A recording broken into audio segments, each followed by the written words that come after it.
Well, g'day, welcome to Stu's Shed. Going to do quite a series over the next, well, quite a while I think, on CNC machining, interspersed with other projects of course.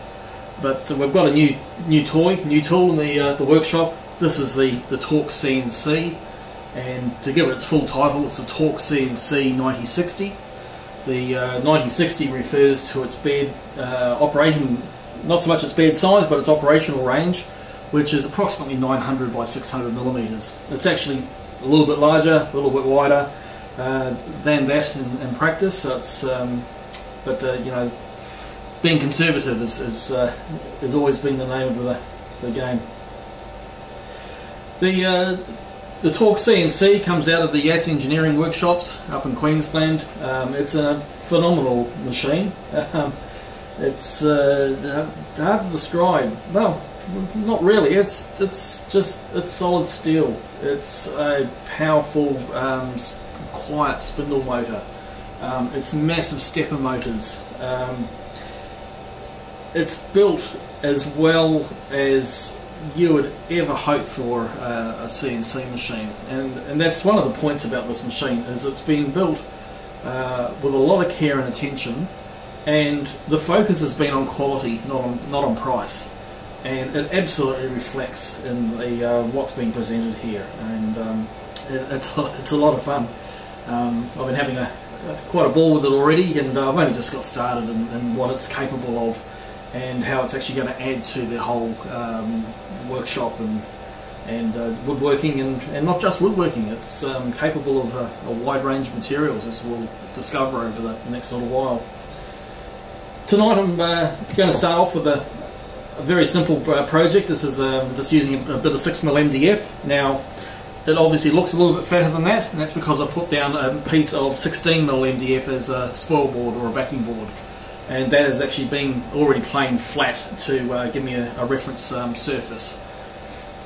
And we're going to cut a bit of a pattern out of that. Now, another sort of disclaimer, if you like, is I don't actually have the right router bit yet. I'm actually using a solid carbide upcut router bit from Tools Today, and as much as it's a really nice bit, it's not the right one for this job. So the amount of tear out that I'm going to get is actually because I'm not using the right bit. I should have been using either a compression bit or a down cut bit.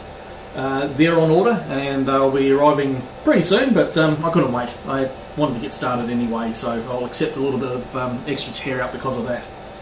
I've got quite an amazing collection of router bits actually on order to really add to this machine's capabilities. So that's going to be quite a specky thing when it turns up. Now, just to go through a couple of the other sort of initial things that you'll see here, I've obviously got a bit of a time-lapse camera going, I've got a close-up camera going, I've got a fair bit happening here. There's a camera actually on board the tool, and with its own light. I'll turn on just before we start actually cutting. I've got air supply here because I'm not doing dust extraction because of the videos. I've actually just got a bit of compressed air so I can keep the surface clean. And the other thing I've got is this micro nailer. This is one that comes from Professional Woodworker Supplies, and it's firing a 23 gauge brad, and that's a really fine. Basically, you can't see it. It's just helping hold the board down. Now, the reason I've got that on standby is, again, because I'm using an incorrect router bit in this case.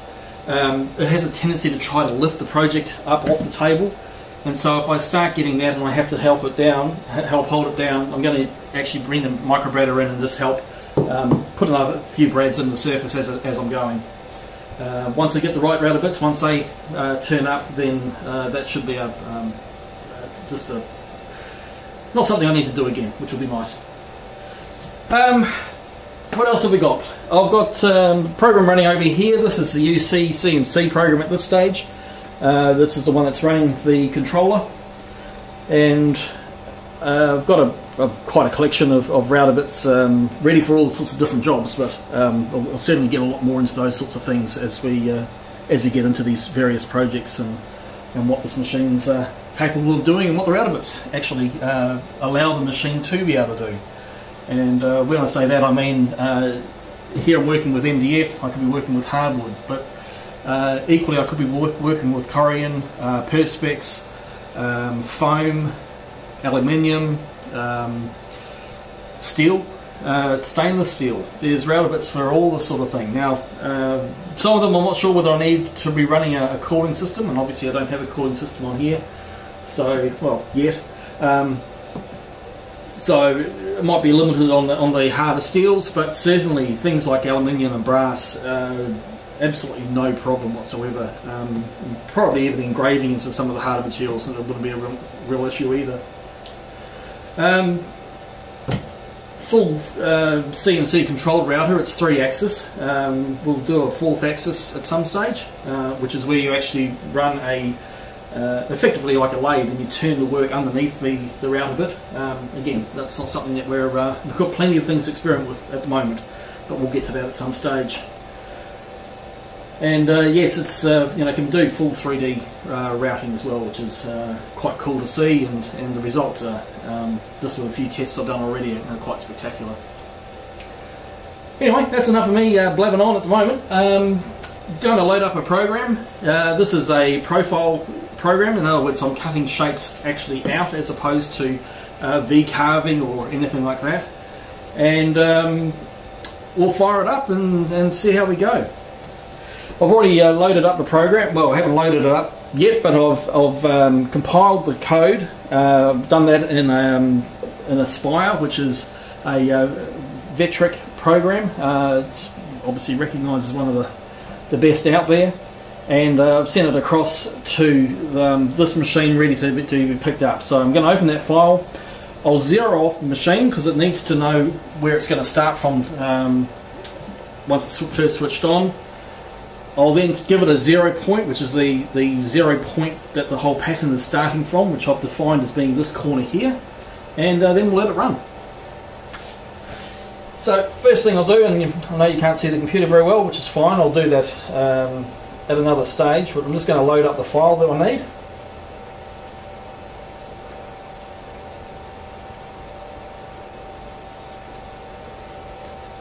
Takes a few seconds to load that in. And it's generated the toolpath.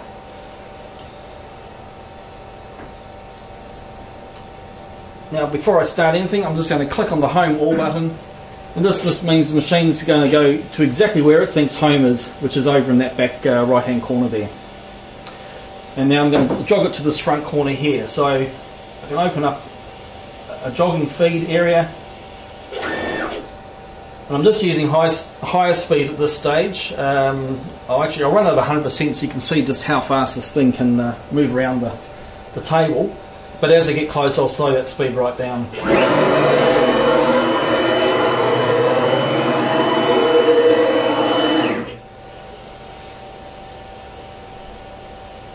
So that was at 100%, so it hurtles along.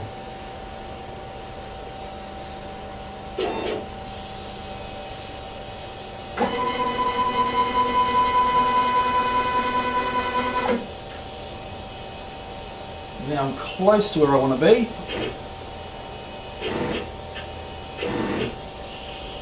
I'll slow the jog speed right down again.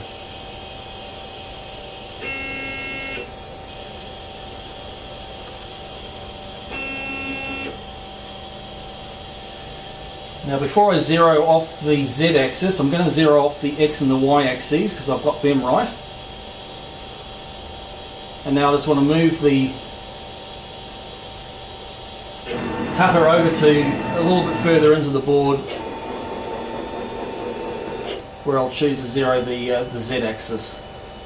Now I'm just doing this by ichrometer at this stage. Again, I'm cutting right through the board, so the fact is that it's maybe not perfectly accurate.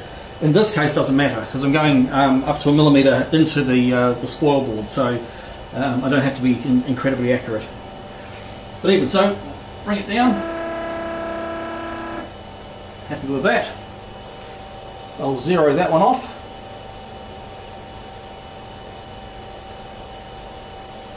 Let's see. lift the cutter up a bit. Now if I click that button, we'll be off and running. So I'm just going to turn on the other cameras. Make sure they're running. Give ourselves a bit of light. And the last thing we're going to do is put on some safety glasses. Just in case the router bit breaks, I don't want it flying anywhere near me. The sound from this router is really quiet, so or from the spindle, so hearing protection is not required, as you'll actually hear on tape. Yeah, I think that's about enough of me blabbing on. Let's get started. Oh, and I'm going to turn on air as well. Let's try that again.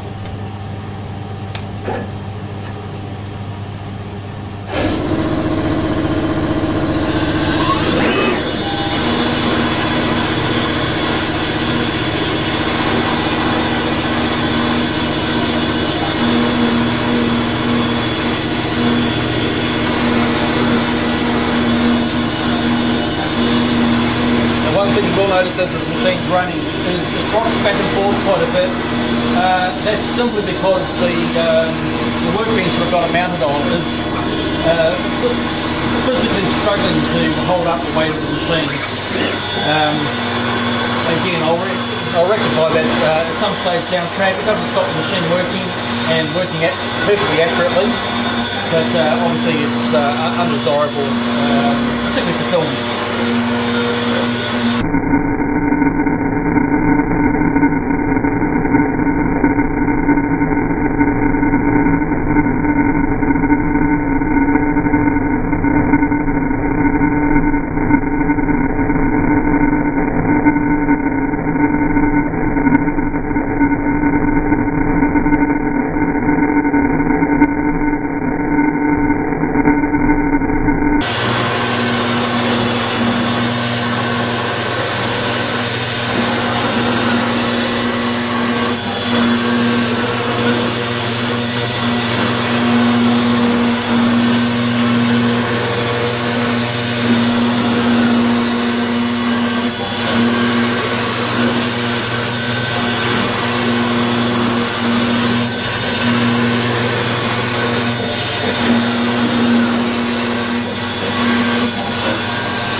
So there you go. Now I'll just back this off.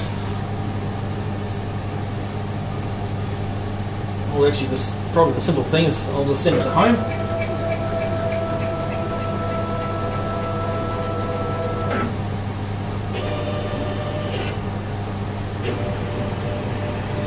one of the things that you may have noticed while it was going around is that as it went around each shape, it lifted up and went down a little bit, and that's simply because I've defined tabs to hold each piece in place. Now obviously with our little friend here, the tab just wasn't big enough to survive the flexibility of the MDF, but the rest of them seem to have held almost, except for this one.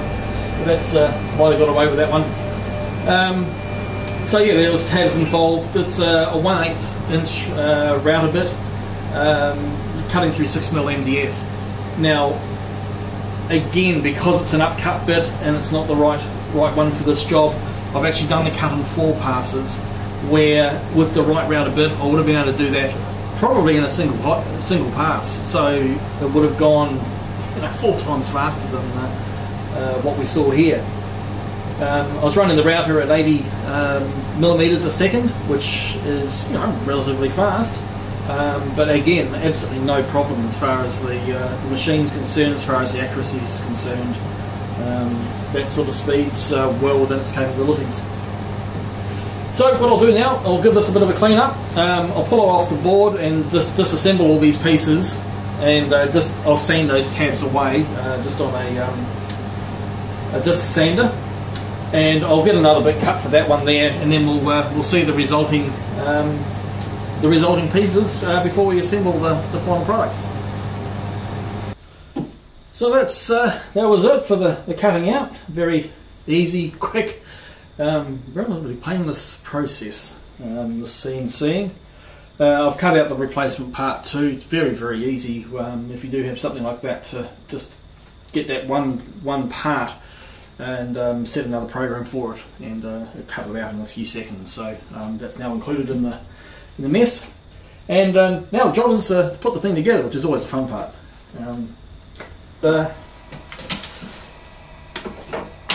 I've got no idea at this stage, because I haven't put one of these ones together before. We'll figure it out.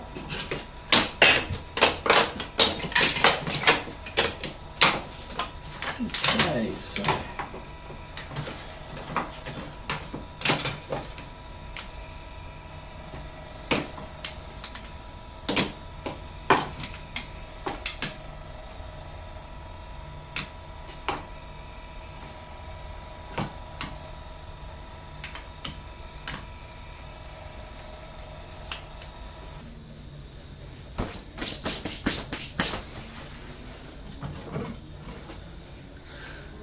there we have one Sabretooth tiger.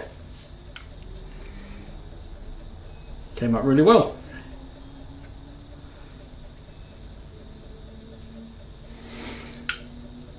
So that's this is some of what you can do on the Torque CNC. As I said, the Torque CNC 9060. And using the Amana tool router bits from toolstoday.com, and yeah, that's a that's a lot of fun producing this sort of thing. Yeah, very cool.